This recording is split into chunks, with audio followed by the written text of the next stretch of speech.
Well, it's no question that college basketball is full of topsy-turvy moments, lead changes, up and down moments, and we had our fair share of those here at Wells Fargo Arena as the Sun Devils lost to the Utah Utes by a score of 80-77. I'm Blaine McCormick, joined along by Jordan Kaye for HouseOfSparky.com's postgame show of Sun Devil basketball. Now, Jordan, this was a game, like I said, a lot of lead changes, a lot of stuff that was going the Sun Devils' way, a lot of stuff that was going the Utes' way. Later in regulation, before overtime, what really happened that set the Utes apart and really gained them momentum going into that overtime period?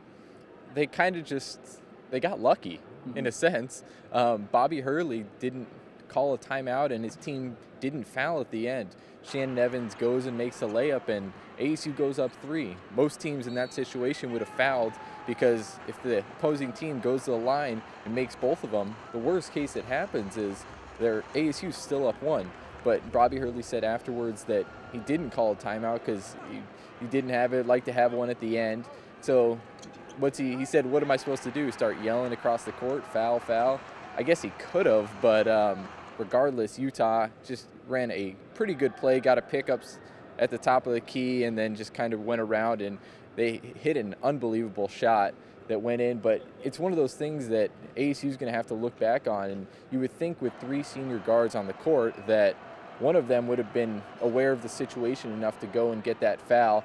But the reason I say lucky, too, is because we saw Utah's coach, Larry Kristoviak.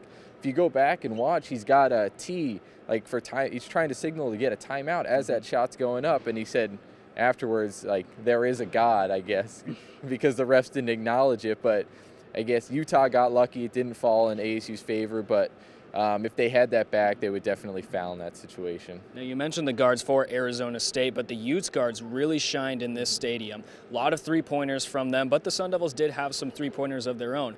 It's the defense on the perimeter that was really struggling for the Sun Devils. How was it struggling? Because we're not used to seeing that, especially with teams like the Utes that distribute the ball around the perimeter very well. Yeah, they do distribute the ball around the perimeter, which is big.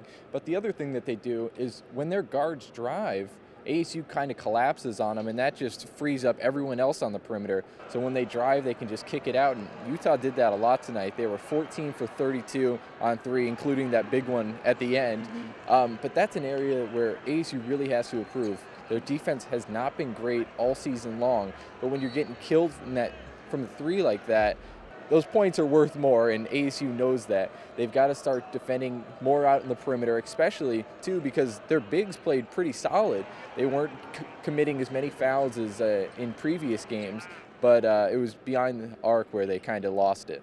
Now, you mentioned the big men down low, This team was dubbed Guard U, but I think from this game alone, they should be calling them Big Man U because Romello White and also Daquan Lake really had impressive games. They played with physicality and they played with a tough edge. Even Mickey Mitchell could be put into that conversation as well.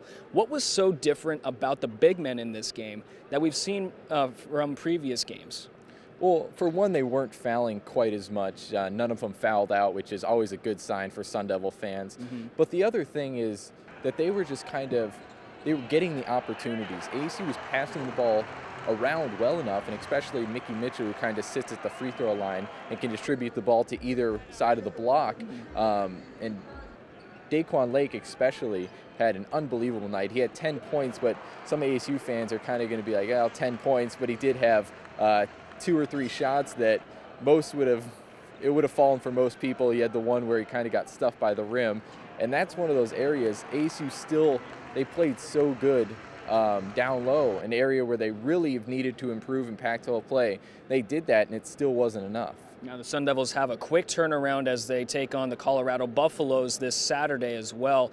This is a team that is kind of a dark horse in college basketball right now. When they went up to Colorado, they lost to them in overtime. Now they're coming off of this loss in overtime to the Utah Utes.